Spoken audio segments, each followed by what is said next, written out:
దగ్గరికి దొరికి సేమియా ప్రతిరోజు దొరకదు, కేవలం బుధవారం మాత్రమే దొరుకుతుంది. సేమియా సగ్గు బియ్యం వేసారు, చాలా బాగుంది. వీడియో ఎండ వరకు చూసండి. అందరికీ నమస్కారం. రోజు వచ్చేసి జ్యేష్ఠ పౌర్ణిమ అంటే చాలా మంచిదంట, మనం ఏది కోరుకుంటే జరుగుతుంది అంట. మా మమ్మీ చెప్పారు. అయితే జిల్లేడు పూల దండ అయితే తయారు చేసి టెంపుల్ తీసుకెళ్ళమన్నారు అనమాట. మా ఇంటి పక్కన దుర్గంతల టెంపుల్ ఉంటుంది, అక్కడికి వచ్చాం. దగ్గరికి అయితే పూలు అయితే అలంకరించేసి దర్శనం అయితే అయిపోయిందండి. ఇంకా అయిపోయింది, బ్రేక్ఫాస్ట్ అయితే బయలుదేరాను. మీ అందరికి ఎప్పుడు చూపించాను, ఒక మంచి హోటల్ అయితే చూపిస్తాను. ఈ రోజు బుధవారం అనమాట అండి. ఇది వచ్చేసి అంబాజీపేట. బుధవారం నాడు ఏంటంటే అంబాజీపేట సంత అయితే జరుగుతుందండి. మా చుట్టుపక్కల అన్నిటికన్నా ఫేమస్ అంత ఏంటంటే ఒకప్పుడు పూర్వం గానీ ఎప్పుడైనా కానీ అంబాజీపేట. దీంట్లో ఇంకో ఫేమస్ ఏంటంటే ఎద్దులు అనమాట అండి. ఆవులు ఎద్దులు ఎక్కువ అంబాజీపేటలోనే మఠాలు కానీ కొండలు కానీ జరిగాయి అనమాట. ఈ హోటల్ వచ్చేసి నరసింహ హోటల్ అని చెప్పి వీళ్ళు పక్కనే ఉంటది అనమాట అండి. ఏంటంటే ఈ హోటల్ బ్యాక్ సైడ్ అనమాట అండి. ఆవులు గేదెలు ఆ రోజుల్లో అమ్మాయి అనమాట.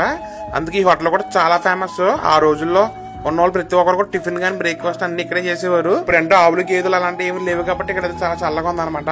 ఇక్కడైతే వేడి అరటిక బజ్జీ అయిందండి. మమ్మల్ని అందరికి పునుకుంటది, చాలా ఫేమస్.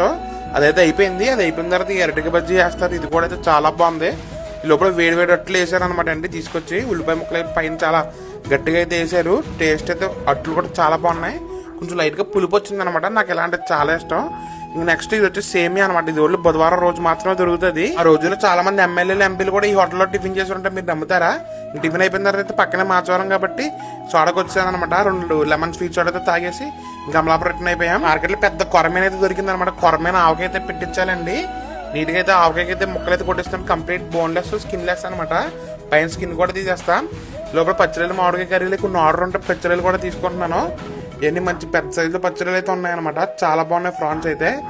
నెక్స్ట్ శాకరేలు అని అంటారు కదా, చిన్న రొయ్యలు, అవి కూడా ఉన్నాయన్నమాట. మేము మెదిలి రొయ్యలు అంటాం అనమాట. ఎందుకంటే అది కదులుతూనే ఉంటాయి అనమాట, మాన్లో పడతాయి కదా. బట్ రుచి అయితే మాత్రం చాలా బాగుంటాయి. అయితే అసలు చెరువు రొయ్యలు అసలు తిన్నాను అనమాట అండి. శాకరేలు కానీ, కాలువ రొయ్యలు కానీ, గోదావరి రొయ్యలు ఇవే తింటాను. ఇవైతే మాత్రం బతికే ఉన్నాయి లైవ్ లోని. కంటిన్యూషన్ నెక్స్ట్ అది కూడా చూసండి.